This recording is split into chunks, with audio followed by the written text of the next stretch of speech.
Hearing the 2023 biennial hearing, Commission game. Diane, do I thought I saw you once upon a time. Did I lose you? I don't know. She coming? Okay.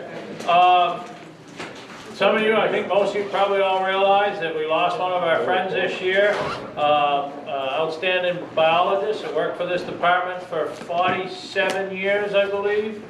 And I would like to, Ted Walsky was his name. He certainly is responsible for bringing the turkey back to New Hampshire. And Diane and her husband Andy are good personal friends with Ted. And I'd like to ask Diane to lead us in a moment of silence. Sure. So just to give everybody a story about Ted, he's a little bit quirky, but he's a heart of gold, and he would have absolutely given you anything in his house, the shirt off his back, the socks off his feet. So, love the guy, and just a really great biologist and a wealth of knowledge. And for anybody who knew him, you are surely blessed to have spent that time with him. So, if we could just take a moment to bow our heads.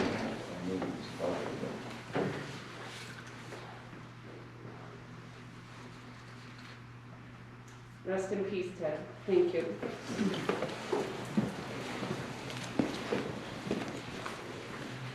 All right, so simple rules. Raise your hand to be recognized. Go on, head on over to the podium. 3 minutes. We'll go around the room, make sure everybody gets a chance to speak, and then we'll open it up for repeats if somebody wants to go beyond their 3 minutes. So we'll start with that. Who would like to start us off tonight? Hey, let me back up a minute.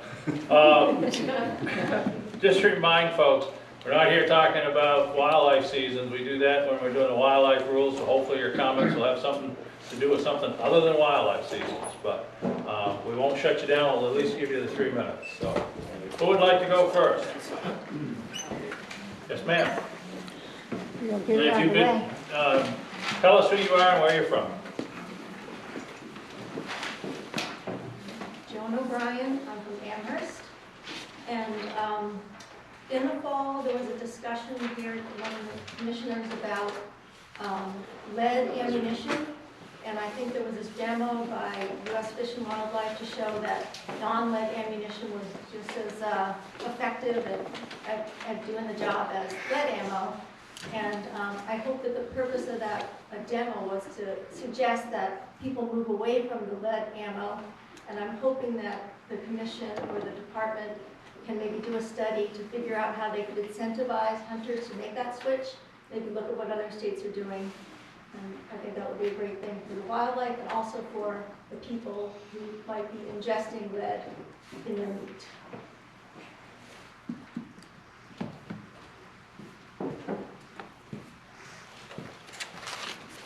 Who would like to go next? Yes, sir. The fellow behind you.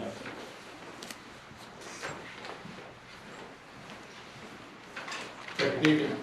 My name is Bob Ball. I live in Bow, and I'm a member of the Bow Conservation Commission. I'm here this evening with another commissioner from our commission to express concerns we have about the New Hampshire Fish and Game boat ramp on Torrey Pond. For those of you not familiar with Torrey Pond, it's a 47-acre warm water pond. It's been designated by the state law as a prime wetland, including all the wetlands and bogs around it.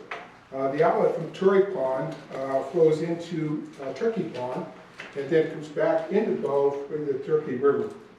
And then the Turkey River eventually goes into the Merrimack River at the I-93, I-89 intersection. Torrey Pond is currently heavily used for recreation, both in the winter and the summer. It's a great kayaking and fishing spot. It's used for educational purposes for Bow High School and for Fish and Game's aquatic education Let's Go Fishing program. We conduct several ice fishing classes there each year. The only public access to this pond is via the Fish and Game boat ramp down at Bow High School. The Conservation Commission does water quality sampling on the pond via New Hampshire DES volunteer lake assessment program, VLAP. We've done that for a long time. Unfortunately, the long-term trend data from environmental services has shown an alarming increase in the phosphorus loading in this pond. As you're probably aware, elevated phosphorus levels can lead to many problems, including cyanobacteria blooms. Our commission is continuously looking for sources that may be contributing to this pollution. In 2021, the Upper Merrimack Water Local Advisory Committee hired a consultant, and they did a total watershed study to identify the sources of phosphorus loading in the Turkey River watershed. The report listed severe erosion at the Turkey Fish and Game boat ramp as one of the likely sources of this pollution. There are multiple maintenance issues at this ramp. The ramp itself is in poor condition and it's not been repaired for many years. Damage in the ice makes it very difficult to back in the trailer. But from the Commission's perspective, the more important issue from an environmental viewpoint is the stormwater erosion. The parking lot is gravel, not sloped, and it's ditched incorrectly. Each year, you see large amounts of sediment being carried by the pond. This happens even on medium rain events. I've included a link, and I'm going to give you a copy of what I'm saying here, to photos we've taken over the last 6 years showing significant erosion even during moderate rain events. Even before yesterday's torrential rains, the ramp had a deep washed out gully dumping sediment directly into the pond.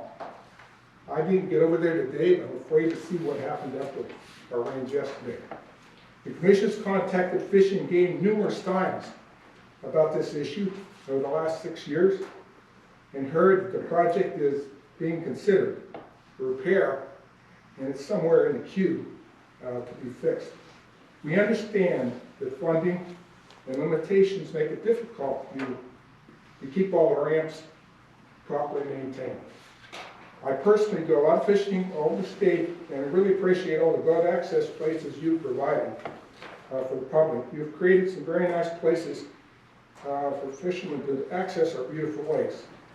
We believe the data shows that the erosion at this ramp is not only an aesthetic issue, but it's a severe environmental issue, and it deserves some extra attention. We're here tonight to respectfully ask you as commissioners to do whatever you can do to raise the priority of fixing this ramp. Thank you. Sir, 50 years ago, last month, I was assigned the patrol of Bow. I lived on Page Hill Road. I was a brand new game one. Sounds like they haven't done a damn thing to that boat launch since I was down there. That could be. I could believe that. Thank you. I'm going to leave a copy of this. There's a copy here for each of the commissioners. And the links I mentioned are specified in there. Thank you.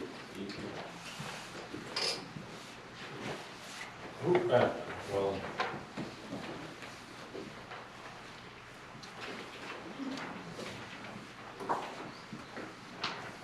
my name is Weldon Bosworth from Guilford, and I'm going to comment on one of the departments here. First of all, I think Fish and Game does a great job managing game species, and I think the non-game and endangered species program is excellent.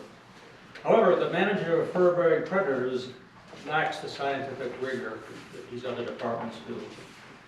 And I think this disregard for predators is evidenced by their absence in the wildlife management plan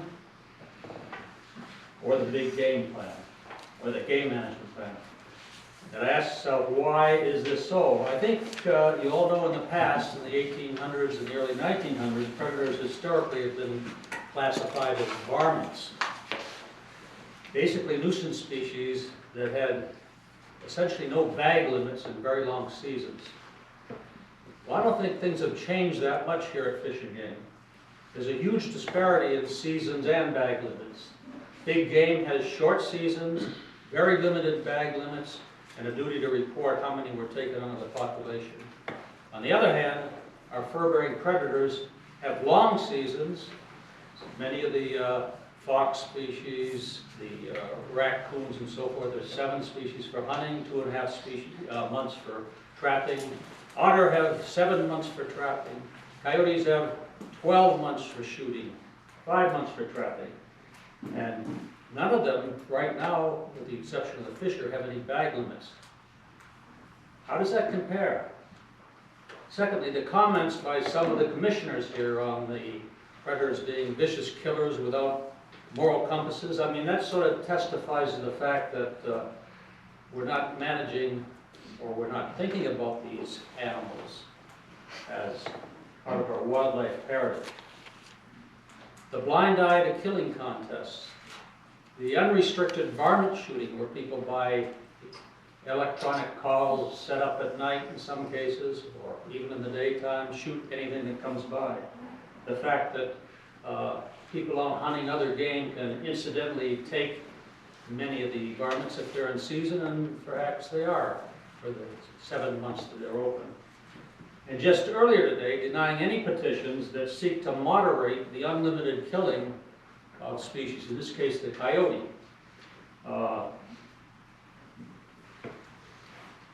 And even a petition I put in on ways to improve the monitoring of wildlife were denied. So I think this obsolete paradigm, fish and game, appears to drive the decision making. It's really a point that has resulted in the decline of many populations. I mean, we have the lynx, the marten, the bobcat have all been taken off the list. Those populations failed many times before they were finally taken off the list. The fisher population has failed twice before it's getting that way now. Well, then you've reached your 3 minutes. Thank you. I call this managing by extirpation. The gentleman before me, Scott, took about 5 minutes. Yeah, I apologize, I didn't start my clock on him. So my observation is the commission needs to somehow come to a more informed basis on how predators improve New Hampshire's ecosystem health before you can fulfill the public expectations for a well-rounded and objective department, and one whose decisions are driven by, let's say, science. And I mentioned a couple things that I think would improve that. One of them being implement mandatory tags and reporting on predators, and supplement the monitoring program with a roadkill monitoring program. Thank you. I hope you all have a great holiday. Thanks, Walter. And you are welcome to come back at the end if you want. Okay. Who's next? Anybody? Yes, sir.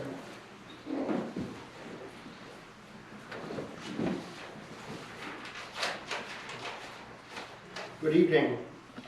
My name is Michael Proteau. I am the chair of the New Hampshire State Council of Trout Unlimited. Here tonight to just want to take the opportunity to thank the New Hampshire Fish and Game Department for the efforts in promoting opportunities for wild trout in New Hampshire and its work for developing the state's new trout management plan. We are also here tonight to support the state's efforts in the design and implementation of a modernized fish hatchery, and will help to improve water quality, fish stocking, and help to increase fishing opportunities and license sales for the Granite State. Our organization is approximately over 1,500 volunteer members in New Hampshire. The State Council of Trout Unlimited and its chapters have expended approximately 44,000 volunteer hours. That's at a value of $1.2 million. We've executed over 30 restoration conservation projects in New Hampshire, valued at more than $6.5 million. And we anticipate more projects coming in the future. We published an article in the Union Leader back in November of 2022 entitled "TU Collaboration, Not Confrontation." In that article, it stated, Trout Unlimited learned a long time ago the most precious commodity, time, is best spent collaborating. Confrontation only ends in disappointment. And because Trout Unlimited chooses collaboration, we are able to speak with the governor, the executive council, legislators, Fish and Game, commissioners, executive directors, personnel at Fish and Game, and they take our calls because we want to collaborate and not to confront. We want to help reach our mutual goals, and we believe Trout Unlimited has made a difference for the benefit of full water fisheries in New Hampshire, and will continue to do so moving forward. We are appreciative of all the department does for the Granite State anglers and sports people, and continue to support the mission of the New Hampshire Fish and Game Department in making New Hampshire a great place to fish and hunt. We thank you for your service and dedication to cold water fisheries. Now you may be wondering, why is the guy in the nice suit wearing the orange hat? Well, the reason for that is the New Hampshire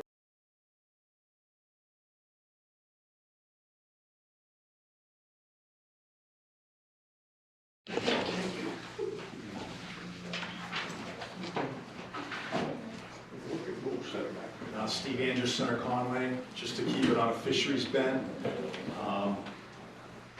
I'm wearing my shop owner, North Country Angler shop owner hat here tonight.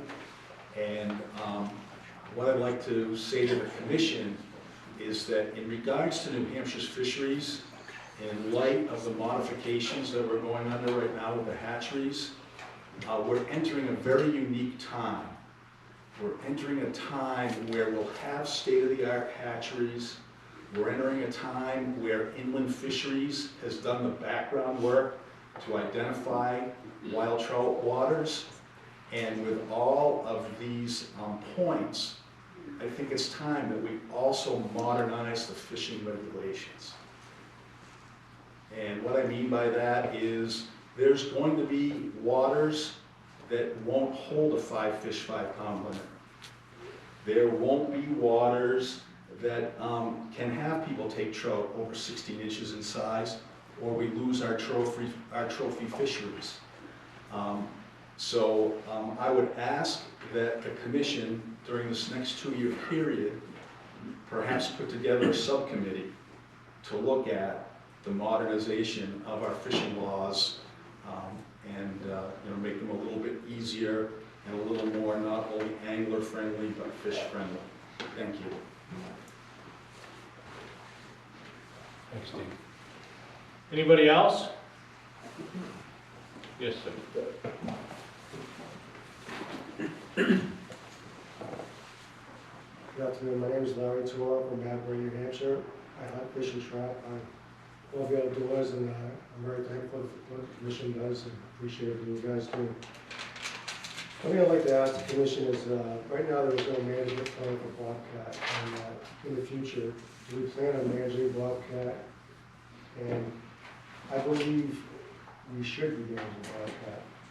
I mean, if you look at the mission statement, managing bobcat goes, the first thing in managing bobcat is to educate the public. The mission statement for Fish and Game #2 is to inform and educate the public about the resources. If you remember what happened last time, there was overwhelming public comment against the bobcat season. I think a lot of that had to do with poor education. We did not get the word out. We presented a bobcat season and we didn't follow it up with education.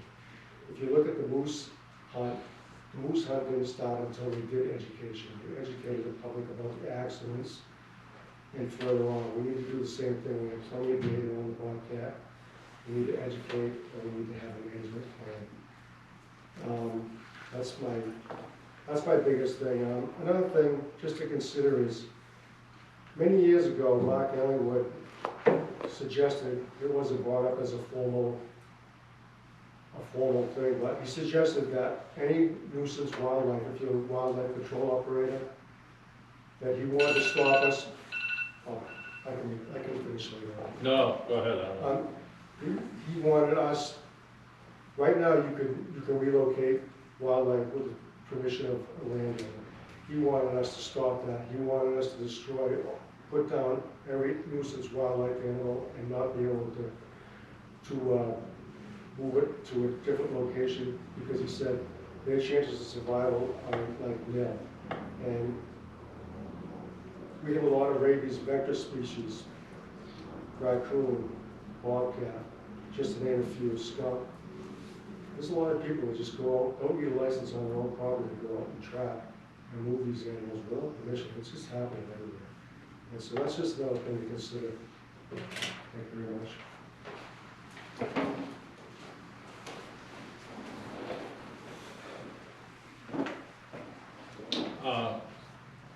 So yeah.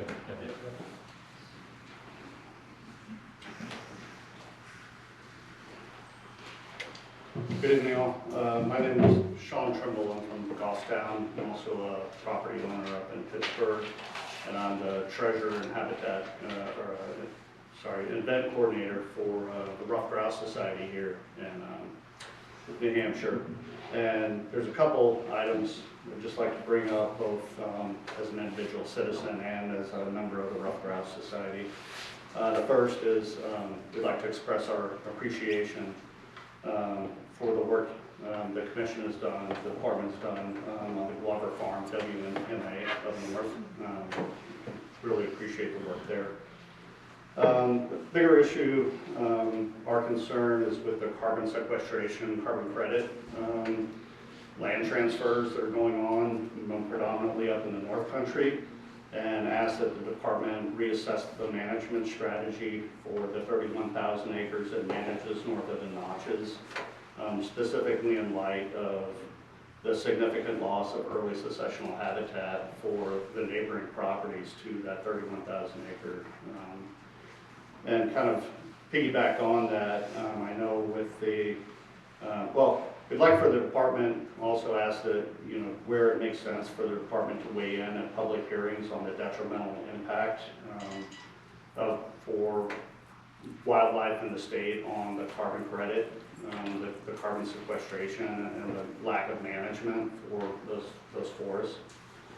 And finally, with the game management plan due for renewal soon, we have some concern with the stated goal of minimizing the loss of habitat for rough grouse, and we ask that maybe consider a stance that's more proactive, that includes mitigation measures for habitat that has been lost, where it's stop the loss where possible, and consider promulgating mitigation measures to address early successional habitat where it's already been lost. So, appreciate it again, on behalf of the Rough Grouse Society. Thank you. Thanks, Sean. Is there anybody else? Yes.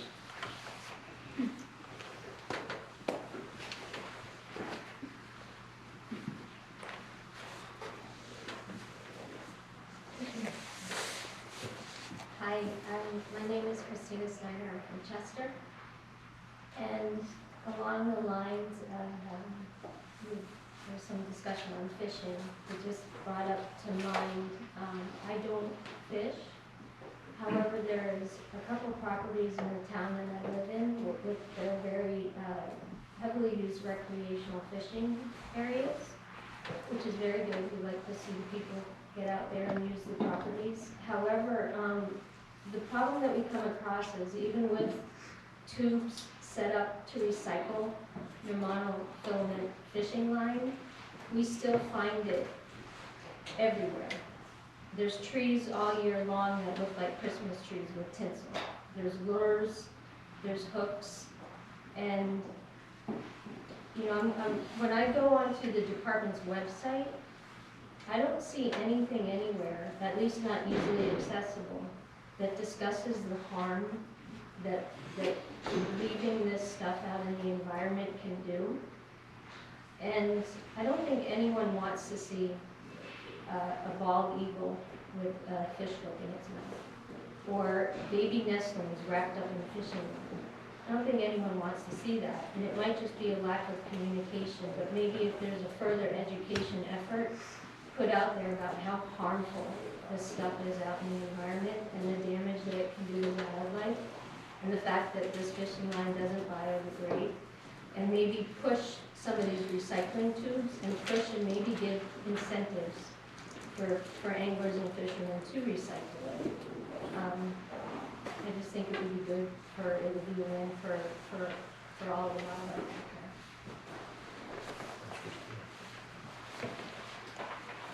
out there. Is there anybody else that would like to speak? Yes, sir.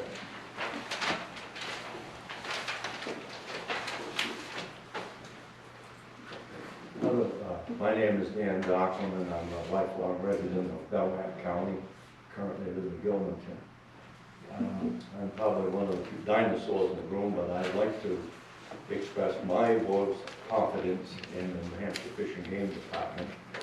Over the last 50 years, I've had the opportunity to work with several biologists, Henry Laramie, Eric Wolf, our current one, Pat Tate, and I found them all to be very professional, and I worked with them as a volunteer. I never worked for the department, but I worked with them as a volunteer, and really enjoyed it and learned a lot. I am also a lover of all wildlife. I have been donating for I don't know how many years annually, the non-game outfit, because as I said, I like all wildlife. And I just wanted to come out and say something nice about the department. And same with law enforcement. They've always been treated fair and safely. And so that's basically what I wanted to get across. Thank you. Thanks, Dan. Is there anybody else that would like to make a comment? Yes, sir.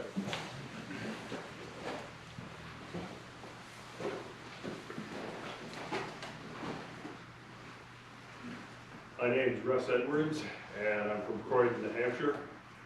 I'm a landowner that's taken the time to have a forest management plan developed and become a regular tree farmers as well, because I believe it's part of my responsibility to help the wildlife that you guys are working so hard to set up as well. So I appreciate your efforts, and I wondered if there's anything you can do to increase the number of people out there that are trying to set up themselves to make the whole system work better. I'm fortunate enough that I can see bear, deer, bobcat, occasionally a coyote, lots of different birds, and I'm making sure that some of that habitat is specifically designed to encourage those. So if you could pass that word that the tree people and the tree farmers and stuff are out there and can work with you, that would probably be a good cooperative endeavor. Thank you. Thank you, sir.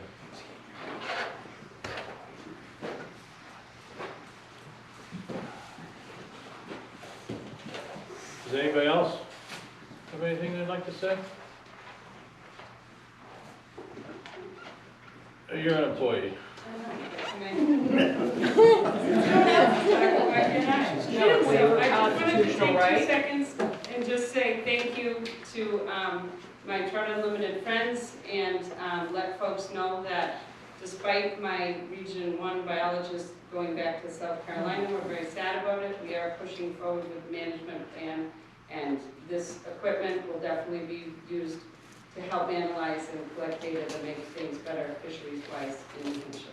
So thank you very much for your donations. Thank you. Anybody else want to say anything?